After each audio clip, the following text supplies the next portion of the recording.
नमस्कार, मैं हूं अमित शर्मा। हमारे खास कार्यक्रम जनता सरकार में बात करेंगे सत्ता के सिंहासन से लेकर जनता के सरोकारों तक। वहीं आपको हम बताएंगे प्रदेश सरकार की हर उस योजना के बारे में जो होंगी आपके काम की।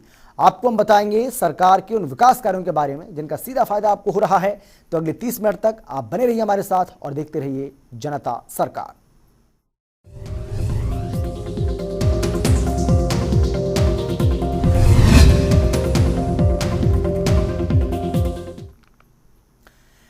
हरियाणा सरकार के सफलतापूर्वक 7 साल पूरा होने के मौके पर मुख्यमंत्री मनोहर लाल ने प्रदेशवासियों को बधाई देते हुए कहा कि मैं उनका आभार प्रकट करता हूं। उन्होंने कहा कि हमने सबका साथ सबका विकास के मूल मंत्र से पंक्ति के अंतिम व्यक्ति तक योजनाओं का लाभ पहुंचाया है और आगे भी पहुंचाते रहेंगे।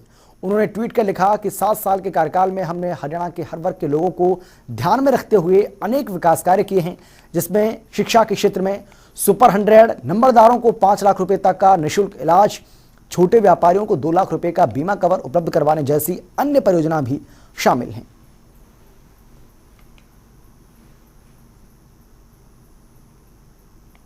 देश के उपराष्ट्रपति वेंकैया नायडू से मंगलवार को मुलाकात के बाद हरियाणा विधानसभा के अध्यक्ष ज्ञानचंद गुप्ता ने इस बारे में जानकारी दी और बताया कि आजादी के 75 वर्ष पूरा होने के उपलक्ष्य में मनाए जा रहे अमृत महोत्सव के निमित्त हरियाणा विधानसभा का यह विशेष सत्र आयोजित किया जाएगा और सत्र के दौरान देश के उपराष्ट्रपति एम वेंकैया नायडू मौजूद रहेंगे।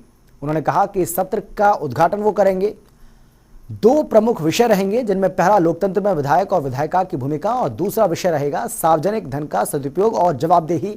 इसके साथ ही गुप्ता ने बताया कि अगले चंद दिनों में उपराष्ट्रपति से चर्चा कर विशेष सत्र के लिए दिन तय कर लिया जाएगा।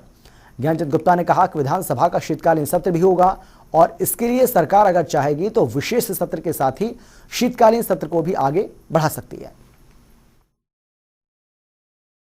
देखिए, देश की आज़ादी को 75 वर्ष पूरे होने जा रहे हैं। इस उपलक्ष्य में अमृत महोत्सव पूरे देश में मनाया जा रहा है और विभिन्न स्थानों पर अलग अलग कार्यक्रम पूरे देश में हो रहे हैं। उसी कड़ी में हम हरियाणा विधानसभा का एक विशेष सत्र अमृत महोत्सव को मनाने के लिए आयोजन कर रहे हैं और इसी संबंध में कल मैं देश के उपराष्ट्रपति आदरणीय श्री वेंकैया नायडू जी से कल मिला था और मैंने उनसे निवेदन किया था कि वो ये जो सत्र है इसका उद्घाटन वो करे और मुझे बड़ी खुशी है कि उन्होंने इस निमंत्रण को सहर्ष स्वीकार किया है और उन्होंने कहा कि मैं ज़रूर आऊँगा। तिथि जो है वो 2 या 3 दिन के अंदर वो कंफर्म कर देंगे कि कौन सी समय को आएंगे। ये जो विशेष सत्र है 2 विषयों को लेकर के हम आयोजित कर रहे हैं। पहला विषय है लोकतंत्र में विधायक और विधायिका की भूमिका कैसी होनी चाहिए। दूसरा public purse, its utilisation and accountability, कि जो पैसा हम जनता से टैक्सों के रूप में वसूल करते हैं और सरकार को खर्च करने के लिए विधानसभा में बजट पास किया जाता है, उस पैसे का यूटिलाइजेशन किस प्रकार से होना चाहिए, उसकी अकाउंटेबिलिटी कैसे होनी चाहिए, इसको लेकर के ये दूसरा विषय हम इस सत्र में रखने वाले हैं। तो मुझे पूरी उम्मीद है कि नवंबर के आखिरी सप्ताह में या दिसंबर के पहले सप्ताह में ये जो विशेष सत्र है इसका आयोजन हो। अभी तो फिलहाल 1 दिन का कहा, वैसे 2 दिन का मेरा प्रयास है कि 2 दिन के अंदर 2 विषय लिए जाएं, तो 2 दिन का अंदर करेंगे। और उसके साथ ही ये भी हो सकता है कि जो शीतकालीन सत्र है वो भी इसके साथ आगे वो कंटिन्यू कर सकते हैं, वो फिर दिन बढ़ सकते हैं। अगर सरकार चाहेगी तो उसको इसके साथ ही हम कर दें।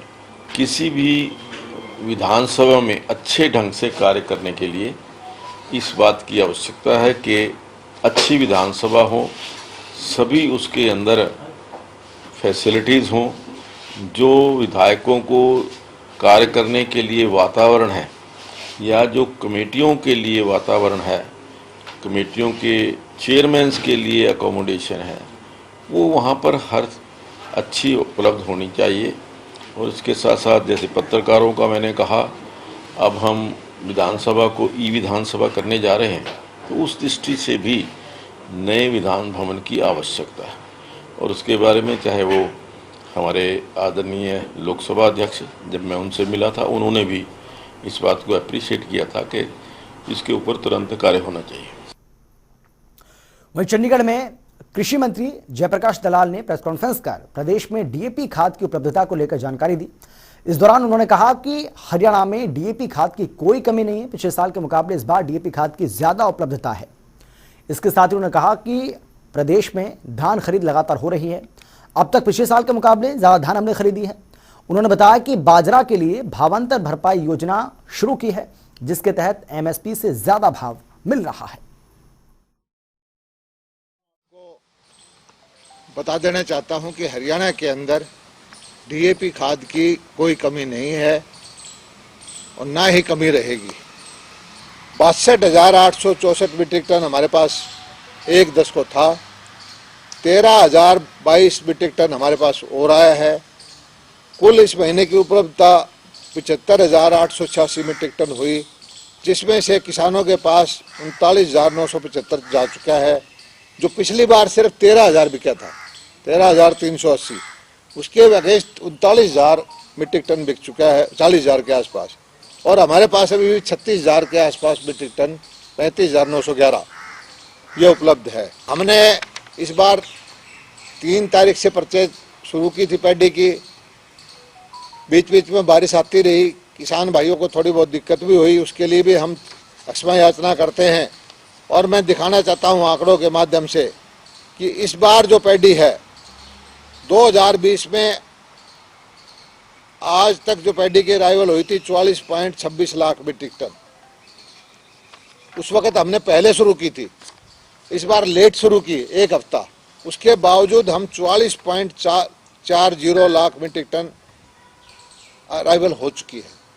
जो पिछले साल इस आज तक आई थी उतनी अराइवल मंडियों में हो चुकी है। उसमें से 43 लाख मीट्रिक टन हम खरीद चुके हैं। 36.85 लाख, 85% की लिफ्टिंग हम कर चुके हैं। इससे बढ़िया व्यवस्था हो नहीं सकती कि 85% लिफ्टिंग साथ साथ हो जाए। 6,200 करोड़ रुपए की पेमेंट कर चुके हैं। चंडीगढ़ में कृषि मंत्री जेपी दलाल से जनता टीवी ने खास बातचीत की है। इस दौरान मुख्यमंत्री मनोहर लाल के नेतृत्व में हरियाणा सरकार के कार्यकाल को 7 साल पूरा होने पर कृषि मंत्री ने जानकारी दी है। उन्होंने बताया कि सरकार ने 7 साल के दौरान एक नहीं तमाम काम किए हैं और इस दौरान उन्होंने कई अहम मुद्दों को लेकर भी जानकारी दी। हरियाणा में सरकार को 7 साल का कार्यकाल आज पूरा हुआ है। गठबंधन सरकार के कार्यकाल के 2 साल और उससे पहले पूर्ण बहुमत की बीजेपी की सरकार के 5 साल के कार्यकाल के बाद अब आज 7 साल सरकार को हरियाणा में पूरे हुए हैं। इस 7 साल में सरकार ने किस तरह से विकास कार्य किए हैं और इसके साथ साथ सरकार 7 साल 7 कमाल के नाम से लोगों के बीच भी जा रही है। मेरे साथ हरियाणा के कृषि एवं किसान कल्याण विभाग के मंत्री जयप्रकाश दलाल हैं। दलाल साहब, आप लोग जो है वो 7 साल 7 कमाल के एक स्लोगन के साथ लोगों के बीच भी गए हैं, प्रेस कॉन्फ्रेंस की है, लेकिन हम बात करें किसानों के हित की, किसान कल्याण की, चूंकि आप किसान कल्याण विभाग के मंत्री हैं, किस तरीके की योजनाएं रही है सर इन 7 सालों में और खासकर आपके मंत्री के तौर पर 2 साल में? देखिए, हरियाणा भाजपा की जब से सरकार आई है, किसान का मुद्दा सारी सरकार के, प्रदेश सरकार के, केंद्रीय सरकार के केंद्र बिंदु में है और बहुत सारे कदम हमने उठाए हैं। मोदी जी को अच्छी तरह से पता है कि किसान की हालात पिछले 50-60 साल की नीतियों की वजह से ठीक नहीं है और इसको अगर नहीं बदला जाएगा तो किसान पिछड़ता चला जाएगा। उस दिशा में किसान को जो जोखिम फ्री करने के लिए फसल बीमा योजना लेके आए, उसको सिखाने के लिए भी आपको कितनी खाद डालनी है, कितना वो डालना है, उसके लिए जो है किसान के लिए जो कार्ड बनवाए। सॉइल हेल्थ कार्ड के। ब्याज में किसान की आधी कमाई चली जाती थी, उसके लिए केसीसी की बहुत सारी संख्याएं बढ़वाई। आप देख रहे हैं कि पिछले 7 साल में ना यूरिया के रेट बढ़े हैं, ना डीएपी के रेट बढ़े हैं, बिजली के रेट पहले से कम हुए हैं, बिजली के सप्लाई अच्छी की है, और माइक्रो इरिगेशन के लिए हमने योजनाएं लेके आए, 85% तक सब्सिडी उसके लिए है। फसल विविधीकरण की अलग अलग योजनाएं लेके आए, सिंचाई के लिए पानी का सही बंटवारा किया, नहरों का बजट अपने टेढ़ा किया, नहरों की रिमॉडलिंग चल रही है, खासकर दक्षिण हरियाणा के लिए जो जमुना का पानी जहाँ जाता है उनकी सारी रिमॉडलिंग चल रही है। ऊपर जो हिमाचल में, उत्तराखंड में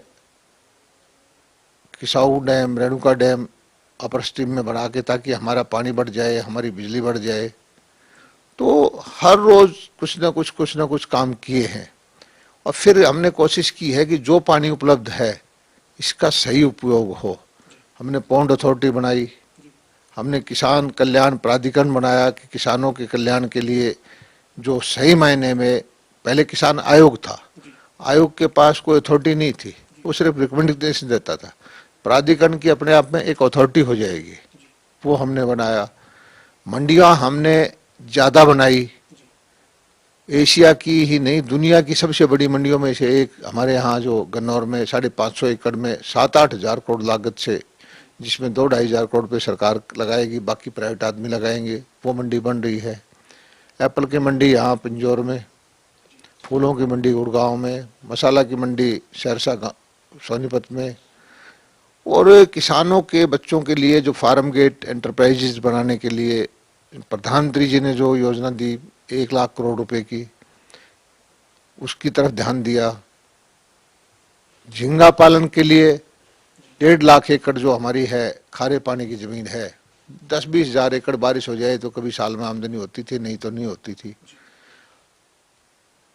मैं खुद सरसा में कल भी देख के आया हूँ, 2.5 एकड़ के किसान ने 4-5 महीने के अंदर 17-18 लाख रुपए की बचत कर ली है। तो 6-7 लाख रुपए एकड़ कोई किसान बचा लेता है, और उस खेत में जिसमें उसको 20,000 रुपये साल के बचते थे। तो ये हमारी नीतियों का परिणाम है। मशरूम की खेती के लिए अलग से योजनाएं हैं, शहद पालक किसान है उसके लिए हमारे मुख्यमंत्री जी ने अलग तरह तरह की योजनाएं बनाई है। गांव में जो किसान के बच्चे हैं, कोई महिला है, कोई बेटी पढ़ी लिखी है, उसके लिए हमने हरित स्टोर चालू करवाई। एक नहीं है, अनेकों योजनाएं बना करके ग्रामीण अर्थव्यवस्था को मजबूत कर करके, और किसानों के लिए सबसे अच्छा काम मैं मानता हूं जो हमने किया है, जिसको आने वाले लोग याद रखेंगे वक्त में, कि उसकी फसल का पैसा हमने सीधा किसान के खाते में दिया है। ये दुर्भाग्य रहा है आज़ादी के इतने सालों के बाद कि फसल किसान की, खरीदार सरकार, और पैसा तीसरे आदमी को जाता था। आज हमने सारा पैसा किसानों के खाते में दिया है, और नीति बना के मेरी फसल मेरा ब्यौरा पोर्टल के माध्यम से सारी फसलें खरीदते हैं।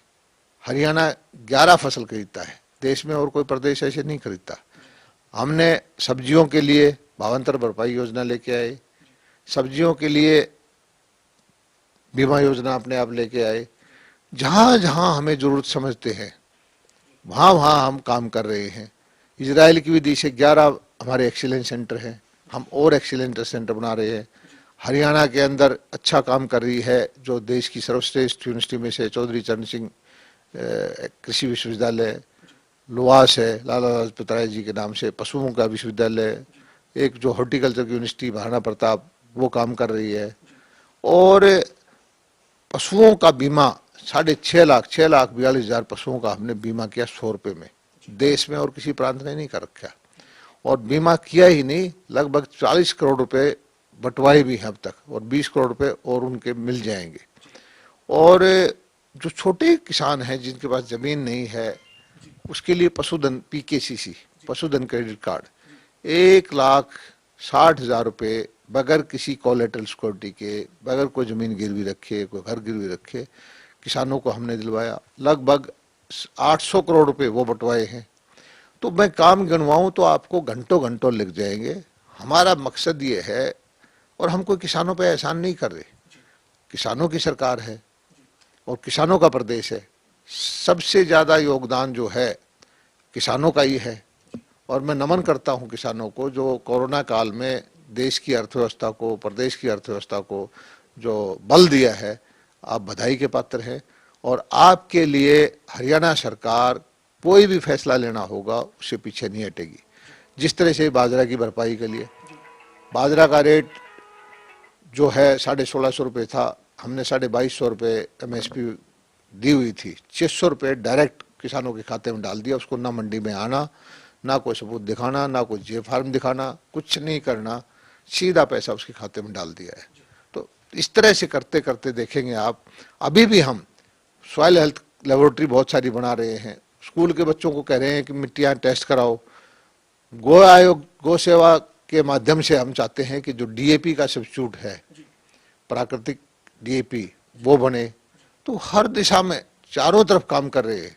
और भारत सरकार ने कमाल ये कर दिया है कि लाखों करोड़ रुपए पैसा बाहर जाता था हमारा DAP और यूरिया के इंपोर्ट में, नैनो यूरिया जो आधा लीटर की जेब में चली जाए, एक बोरी के बराबर, और उससे कम कीमत पर नैनो DAP वो बना दी है। आने वाला वक्त जो है भारतवर्ष का है, देश के किसान की वजह से हमारी अर्थव्यवस्था चमकेगी, देश के किसान को किसी तरह की दिक्कत नहीं होने देंगे। और कृषि प्रधान जो प्रदेश है हरियाणा, जो देश के खाद्यान्न भंडार को बढ़ता है, इस प्रदेश के किसानों को मैं नमन करता हूँ। दुलाल साहब, आपने किसान हितैषी तमाम फैसलों की बात की, किसान की आर्थिक हालात को सुधारने के लिए तमाम आपने जो कदम उठाए हैं उनकी जानकारी दी, चाहे वो केंद्र सरकार ने है या हरियाणा सरकार ने है। लेकिन इस बीच एक बड़ा आंदोलन 1 साल से जो है वो लगभग चल रहा है और उसमें 3 कृषि कानूनों का विरोध हो रहा है और उसमें ये कहा जा रहा है कि मंडियां नहीं रहेगी, MSP नहीं मिलेगी। उस संदर्भ में हरियाणा की स्थिति क्या है? यही तो दुर्भाग्य की बात है। सारे देश में सबसे ज्यादा गन्ने का भाव हमारा, सारे देश में सबसे ज्यादा फसलें हम खरीदते हैं, सारे देश में सबसे अच्छी मंडियां हमारी हैं, मंडियों का हम निर्माण और कर रहे हैं, सड़कें मार्केटिंग बोर्ड की हमारी अच्छी हैं, सिंचाई के लिए हम 85% सब्सिडी दे रहे हैं, सारी फसलें हम खरीद के तुरंत उसकी पेमेंट, सीधी पेमेंट करते हैं। और उसके बावजूद जो ये जत्थेदार हैं दूसरे प्रदेशों से आकर के, या कांग्रेस के कुछ कार्यकर्ता या लाल झंडे वाले बैठ करके हमारे किसानों को बदनाम कर रहे हैं, ये अगर इस अपने सीधे तौर पर अपनी पार्टी का झंडा लेके आए तो इनको हम आसानी से जवाब दे देते। लेकिन ये चाहते थे कि उपद्रव फैले। जिस तरह से इनकी सरकारों के वक्त में किसानों पे गोलीबारी चली, किसानों की जान गई, वही हालात ये पैदा करना चाहते हैं। और हमारी सरकार झुक के चलने वाली सरकार है। 11 महीने हो गए, इन्होंने बहुत कोशिश की कि उपद्रव फैले और तरह तरह के इन आंदोलनकारियों के बीच में लोग घुसे हुए हैं, जो जिनके कारनामे आप देखते हैं कि कभी जिंदा जला देते हैं, कभी हाथ पांव काट देते हैं, कभी और उपद्रव कर देते हैं, कभी शीशे तोड़ देते हैं। उस सब के बावजूद हमने संयम का परिचय दिया है, क्योंकि लोग तो हमारे ही हैं। और आम तौर पर मैं देखता हूँ, गांव में जाता हूँ, किसानों में रहता हूँ, खुद भी किसान है, कोई हर किसान इसको समझ गया है कि ये राजनीति करने वालों का आंदोलन है, कुर्सी की लड़ाई है, किसान हित से इससे कोई लेना देना नहीं है। सर, अभी हाल ही में आपकी सरकार को यूं कह सकते हैं कि 7 साल हुए हैं हरियाणा में, 6-6.5 साल में सब कुछ ठीक ठाक चलता रहा। ये जो आप कृषि कानूनों के बाद विरोध की बात करें, इसका आपने जवाब दिया।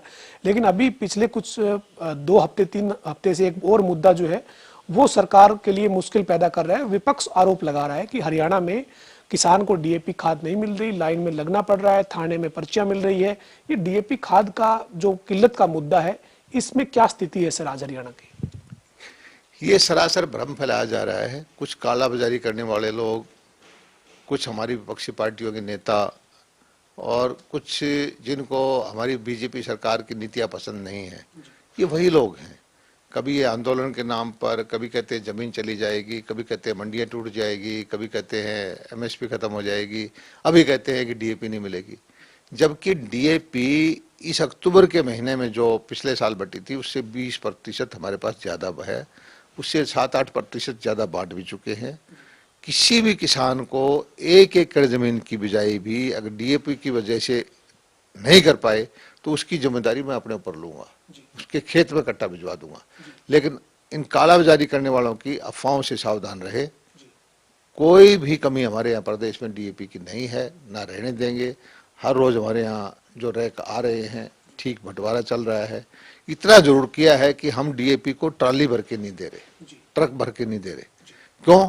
क्योंकि प्रदेश आप देखिए, राजस्थान में डीएपी का रेट कालाबाजारी में डेढ़ा है, पंजाब में डीएपी का रेट कालाबाजारी में डेढ़ा है। ये लोग कालाबाजारी करने वाले लोग जो है स्मगलिंग करके बाहर बेचना चाहते हैं, जबकि डीएपी का प्रत्येक स्टेट का अपना कोटा होता है। हरियाणा के किसान की डीएपी बाहर नहीं जाने दूंगा मैं।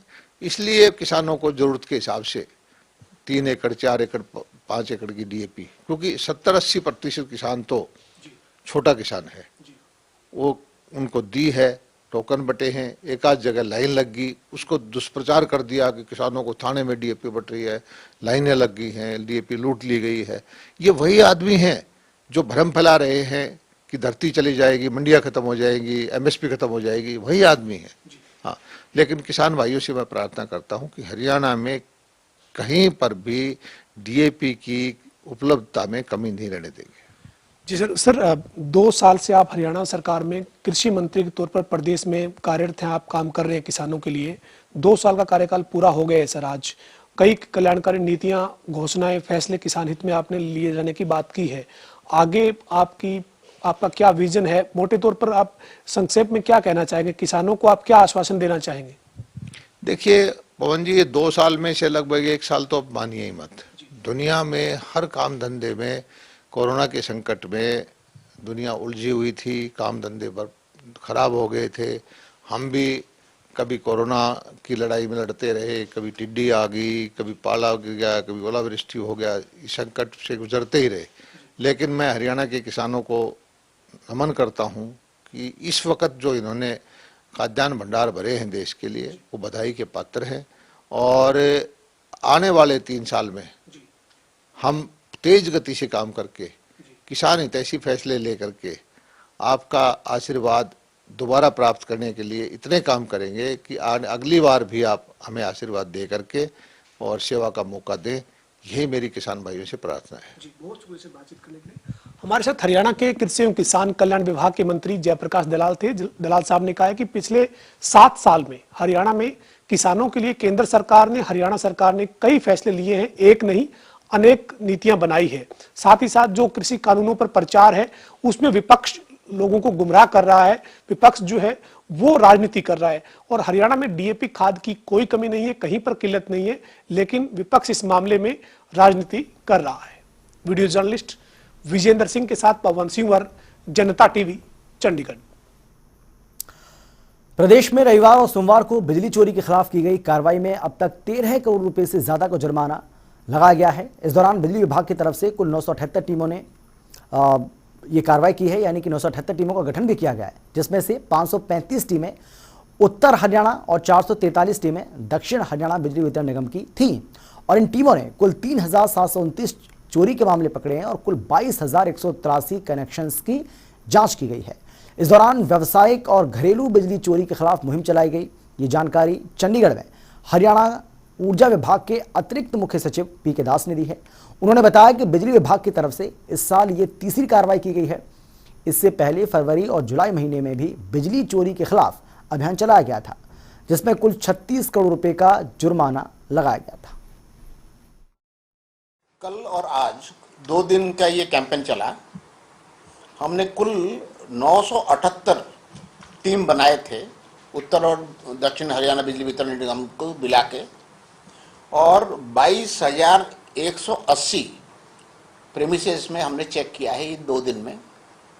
और हमने 3,729 चोरी के केसेस पकड़े हैं और कुल 13 करोड़ रुपए से थोड़ा ज़्यादा की रेवेन्यू हमने इसमें असेस किया है। आपको याद होगा कि फरवरी के महीने में और जुलाई के महीने में भी ऐसे ही हमने कैंपेन चलाया था। उन दोनों कैंपेन में 36 करोड़ रुपए के हमने चोरी पकड़े थे। तो इस बार 13 करोड़ पकड़े गए। इस तरीके से कुल 49 करोड़ रुपए के चोरी हमने ये स्पेशल कैंपेन के जरिए पकड़े हैं। हरियाणा राज्य बाल कल्याण परिषद ने बुधवार को फरीदाबाद में मंडल स्तरीय बाल महोत्सव का आयोजन किया, जहां तेगांव से विधायक राजेश नागर ने मुख्य अतिथि के तौर पर शिरकत की। इस महोत्सव में समूह नृत्य प्रतियोगिता, गान प्रतियोगिता समेत कई तरह की प्रतियोगिताओं का आयोजन किया, जिसमें सैकड़ों की तादाद में बच्चों ने हिस्सा लिया।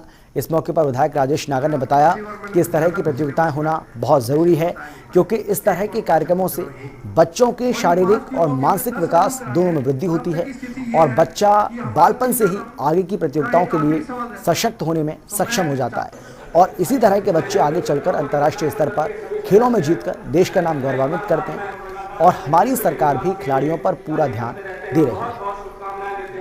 हमारी सरकार बच्चों के लिए, खिलाड़ियों के लिए बहुत कुछ कर रही है। अभी जैसे ओलंपिक्स में आपने देखा, पैरा ओलंपिक्स में आपने देखा कि सबसे ज़्यादा इनाम की राशि अगर कहीं है, किसी प्रदेश में है, तो वो हरियाणा प्रदेश में है। और उसके साथ साथ रियायती दरों में उनको रहने के लिए प्लॉट, सरकारी नौकरी और बहुत सुविधाएं हमारी सरकार खिलाड़ियों को और ऐसे जो बच्चे हैं जो आगे आना चाहते हैं उनको दे रही है। मॉरल वैल्यू अपने घर से चालू, उनमें हमें ये मॉरल शिक्षा दी जाती है। पहले तो हमारे मॉरल साइंस का एक सब्जेक्ट भी होता था, तो हम कोशिश कर रहे हैं कि दोबारा से एक मॉरल साइंस का सब्जेक्ट लागू हो क्लासेस में, जिससे हमारी मॉरल जो है, हमारा मॉरल बढ़े। और फिलहाल इतना ही, छोटे से ब्रेक के बाद फौरन लौट रहे हैं। आप देखते रहिए जनता टीवी।